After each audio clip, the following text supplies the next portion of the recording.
Bismillahirrahmanirrahim. Assalamualaikum warahmatullahi wabarakatuh. Jadi pada hari ini kumpulan kami akan membentangkan sebuah tajuk, iaitu perkembangan emosi dalam kalangan kanak-kanak dan remaja di bawah tajuk pengantar psikologi. Pensyarah kami iaitu Ustaz Muhammad Rahim bin Arifin, dan ahli kumpulan kami dibarisi oleh Puan Alif Iqmal bin Wan Ismail, Johari bin Zulkifli, saya sendiri Muhammad Amin Ashraf bin Azri, dan Muhammad Aidil Hakimi bin Yuzi. Jadi seterusnya kita pergi kepada pengenalan tentang perkembangan emosi dalam kalangan kanak-kanak dan remaja.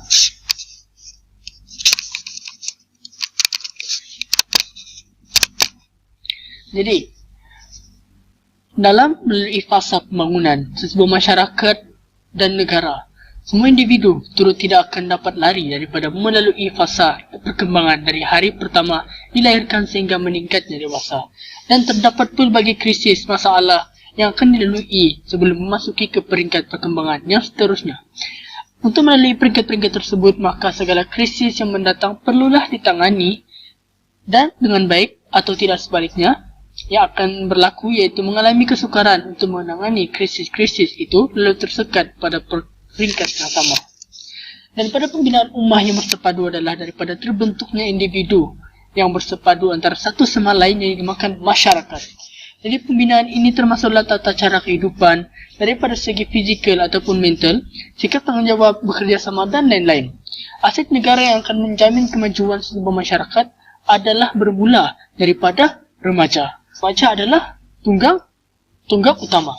Jadi apabila digilap dan dibentuk dengan acuan yang terbaik, melahirkan satu model ideal yang beridentiti serta berkualiti, bersesuaian dengan aspirasi negara yang hendak menuju wawasan kegemilangan. Jadi pembangunan ummah yang bersepadu adalah daripada terbentuknya individu yang bersepadu antara satu sama lain. Dan menurut Goldman 1999, kecerdasan emosi adalah prasyarat untuk keberkesanan berlandaskan intelek. Ini bermakna kecerdasan intelek tidak dapat berfungsi dengan baik sekiranya bahagian otak ataupun bahagian otak kita ini mengalami kecacatan ataupun kerosakan, dan akan menyebabkan kecacatan pada emosi seseorang kanak-kanak dan remaja itu. Bismillahirrahmanirrahim. Assalamualaikum warahmatullahi wabarakatuh. Nama saya Muhammad Amirul Ashraf bin Azri, nombor metrik 060924. Pada hari ini saya akan memberitahu serba sedikit mengenai peringkat perkembangan emosi awal kanak-kanak. Perkataan emosi itu berasal dari perkataan Greek iaitu emover yang membawa maksud untuk keluar. Emosi ini adalah satu perasaan efektif atau berkesan yang dialami oleh seseorang individu dalam sesuatu keadaan yang memberi makna atau kesan kepada dirinya. Emosi ini juga boleh diklasifikasikan kepada dua kategori, iaitu emosi yang positif, contohnya seperti gembira, dan emosi yang negatif, contohnya seperti sedih dan marah. Ahli psikologi dan fisiologi berpendapat bahawa emosi melibatkan gerak hati, tindak balas fisiologi dan penyataan emosi. Pada tempoh awal perkembangan usia kanak-kanak, ia merupakan tempoh yang paling penting kerana mereka akan mempelajari dan mengenal pasti tentang emosi-emosi pada setiap manusia yang berada di sekeliling mereka. Perkembangan ini bergantung kepada orang dewasa, terutama ibu bapanya, untuk memenuhi keperluan fizikal dan emosi terhadap kanak-kanak tersebut. Peringkat ini juga mempengaruhi tumbuh saran dan perkembangan kanak-kanak dalam aspek emosi dan sebagainya melalui pengalaman yang dilaluinya. Seterusnya, perkembangan emosi kanak-kanak ini melibatkan 3 jenis keupayaan, iaitu pentafsiran emosi, pengaturan emosi dan pemaparan emosi. Yang pertama, pentafsiran emosi. Contohnya iaitu bayi yang memasuki usia 2 tahun menunjukkan beberapa tingkah laku yang mereka boleh memahami perasaan orang lain dan sedar bahawa tingkah laku mereka boleh mempengaruhi perasaan orang lain di sekelilingnya. Keupayaan mentafsir emosi akan semakin berkembang apabila usia kanak-kanak semakin meningkat. Seterusnya, pengaturan emosi ataupun regulating emotion. Keupayaan mengawal emosi kanak-kanak dapat dilihat semenjak mereka masih bayi lagi. Misalnya, seorang kanak-kanak akan menutup mata atau mengisap ibu jari atau merapatkan mukanya ke dada ibu jika berasa takut. Kanak-kanak prasekolah yang mengalami kemahiran sosial yang pesat akan semakin cekap dalam mengelakkan situasi yang boleh menimbulkan emosi yang negatif kepada diri mereka. Keupayaan mengawal emosi kanak-kanak ini dapat dilihat semenjak mereka masih bayi lagi. Akhir sekali ialah pemaparan emosi ataupun displaying emotion. Menurut SAMI 1999, kanak-kanak menggunakan dua peraturan untuk memaparkan emosi, iaitu peraturan pemaparan prososial dan peraturan pemaparan kendiri. Peraturan pemaparan prososial menghasilkan tingkah laku yang digunakan untuk menjalinkan hubungan dengan orang lain. Tingkah laku yang mewakili peraturan perlindungan kendiri pula terhasil daripada keinginan si pelaku atau individu untuk tidak menerima kesan yang tidak diingini daripada sesuatu situasi ataupun peristiwa. Kanak-kanak didapati mempunyai keupayaan untuk menggunakan kedua-dua peraturan ini dalam memaparkan tingkah laku mereka. Kajian mendapati bahawa emosi yang dipaparkan oleh seseorang individu selalunya tidak mencerminkan emosi sebenar seseorang itu. Pemahaman kanak-kanak tentang perasaan dan pemikiran orang lain adalah kurang jika dibandingkan dengan kanak-kanak pertengahan dan kanak-kanak akhir. Assalamualaikum warahmatullahi taala wabarakatuh.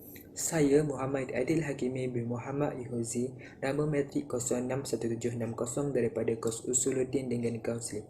Pada video ini, saya akan membentangkan 2 poin utama daripada tajuk yang kumpulan saya pilih, iaitu yang pertama berkaitan peringkat perkembangan emosi remaja dan yang kedua perkara yang mempengaruhi perkembangan emosi kanak-kanak dan remaja. Kita teruskan dengan poin yang pertama, iaitu peringkat perkembangan emosi remaja. Dapat kita lihat daripada slide tersebut mempunyai 4 peringkat, iaitu yang pertama daripada umur 11 hingga 12 tahun. Kebiasaannya mereka akan mula mengalami perubahan secara fizikal di awal masa akil balik. Perubahan fizik ini akan membuatkan sebahagian daripada badan mereka merasa janggal dan insecure. Keadaan ini boleh membuatkan mereka hanya memikirkan diri mereka sendiri dan cenderung membanding-bandingkan diri mereka dengan teman sebaya dan orang sekelilingnya. Peringkat yang kedua adalah pada umur 13 hingga 14 tahun. Pada ketika ini, mereka akan cenderung untuk merasa sensitif terhadap masalah soal sosial, seperti direndah-rendahkan atau diejek-ejek oleh teman sebayanya. Pada fasa ini, emosi di dalam diri mereka akan menjadi tidak stabil sehingga menunjukkan perasaan mereka dengan sikap yang teruk. Namun begitu, tidak semua permasalahan sosial yang terjadi kepada mereka membahayakan mereka kerana terdapat segelintir remaja menjadikannya sebagai proses untuk menjadi individu yang berdikari dan tidak bergantung pada orang lain. Kita teruskan dengan peringkat yang ketiga, iaitu pada umur 15 hingga 16 tahun. Pada peringkat ini, mereka mula mencari identiti mereka. Mereka akan mula bergaul dan terikut-ikut dengan orang-orang sekelilingnya, terutama orang-orang yang rapat dengan mereka seperti kawan ataupun sahabat-sahabatnya. Mereka mudah terikut dengan segala hal positif dan negatif yang dilakukan oleh kawan-kawannya. Selain itu, ketika ini mereka akan mula merasai bahawa diri mereka dikongkong dan tidak difahami oleh ibu bapa mereka. Namun begitu, pada fasa ini mereka akan mula memahami konsekuensi terhadap perbuatan mereka tadi. Pada peringkat yang terakhir pula ialah pada umur 17 hingga 21 tahun. Fasa ini mereka sudah dianggap matang kerana mereka akan mula untuk memikirkan tentang masa depan mereka dan mereka mampu menyelesaikan masalah tanpa mereka mengharapkan bantuan daripada orang lain. Namun begitu, otak mereka masih akan terus berkembang sehingga pertengahan usia 20-an. Jadi mereka masih memerlukan bimbingan dan sokongan daripada orang-orang sekelilingnya agar tidak melakukan kesalahan. Teruskan dengan bahagian yang kedua, iaitu perkara yang mempengaruhi perkembangan emosi kanak-kanak dan remaja. Pada bahagian ini saya hanya akan membentangkan 2 poin sahaja kerana 2 poin lagi akan dibentangkan oleh ahli kumpulan saya yang lain. 2 poin tersebut iaitu yang pertama adalah keadaan fizikal. Keadaan fizikal sangat mempengaruhi perkembangan emosi kanak-kanak dan remaja kerana perubahan keadaan fizikal pada diri mereka membawa perubahan tingkah laku yang tidak pasti, iaitu tidak kekal sedikit ataupun banyak. Keadaan fizikal ini yang mengganggu imbangan tubuh badan dan menjejaskan penyesuaian kanak-kanak dan remaja tersebut. Selain itu, kecacatan fizikal juga mempengaruhi emosi dan personaliti mereka. Ini bergantung kepada tahap kesedaran kanak-kanak tersebut di atas penerimaan kekurangan mereka. Sebagai contoh yang dapat saya berikan adalah kanak-kanak yang peka ataupun buta membuatkan mereka menjadi lebih suka menyendiri berbanding orang-orang yang perbezaan yang sangat ketara di antara dua kanak-kanak apabila keluarga mereka berada dalam situasi yang berbeza, iaitu keluarga yang harmoni dan yang hampir musnah. Sebagai contoh, keluarga yang sering bertengkar meletakkan harapan yang tinggi kepada anak-anak mereka, bercerai dan sebagainya akan membawa kepada emosi yang terjejas dan perkembangan yang tidak baik, manakala keluarga yang mesra, demokratik dan rapat memenuhi keperluan kanak-kanak dan remaja akan melahirkan aspirasi ego yang tinggi, ketabahan dan ketekunan. Sikap yang positif ada pada ibu bapa mereka akan memberikan dampak pada perkembangan dan pembentukan emosi mereka. Sekian sahaja daripada saya. Saya berikan kepada pembentang seterusnya. Assalamualaikum. Seterusnya, saya Wan Alif Ikmal bin Ismail, nombor metrik 060927.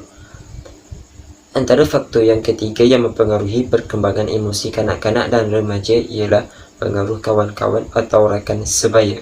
Selain ibu bapa, rakan-rakan adalah orang yang kedua yang paling rapat dengan mereka, dan sebagaimana mereka mengharapkan perhatian daripada ibu bapa, begitulah mereka akan mengharapkan perhatian daripada rakan-rakan mereka.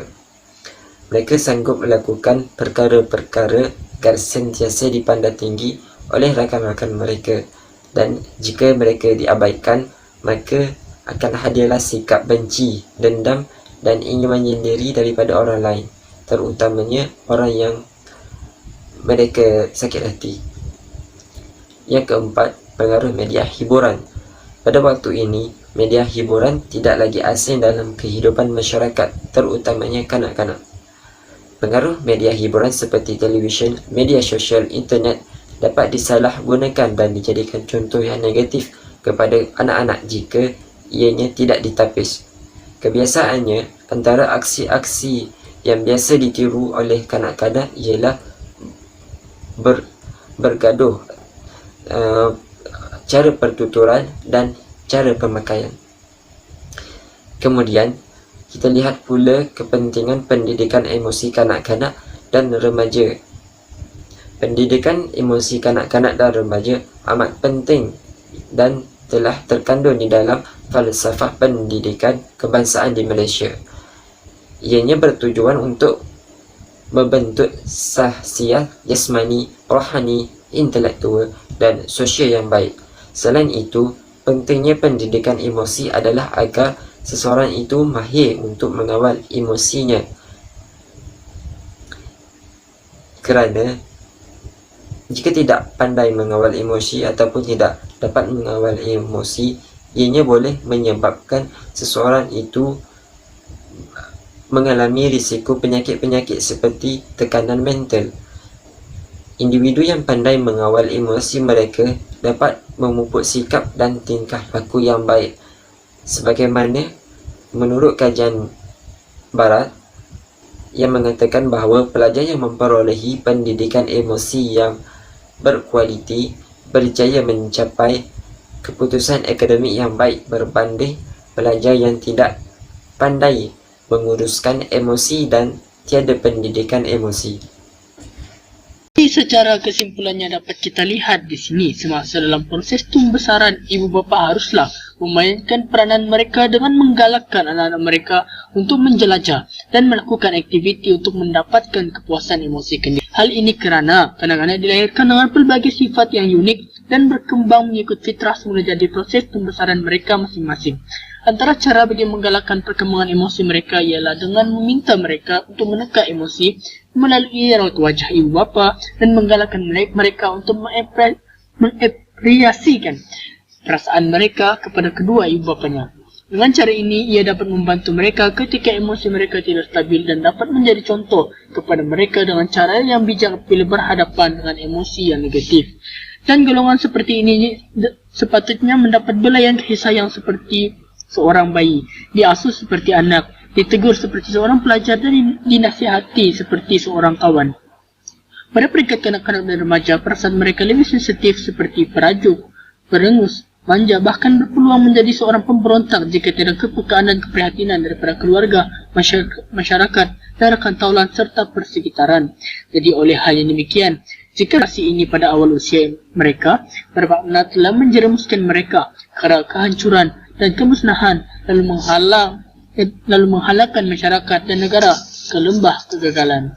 Jadi sekian saja pembentangan kami pada hari ini, dan sekian, terima kasih.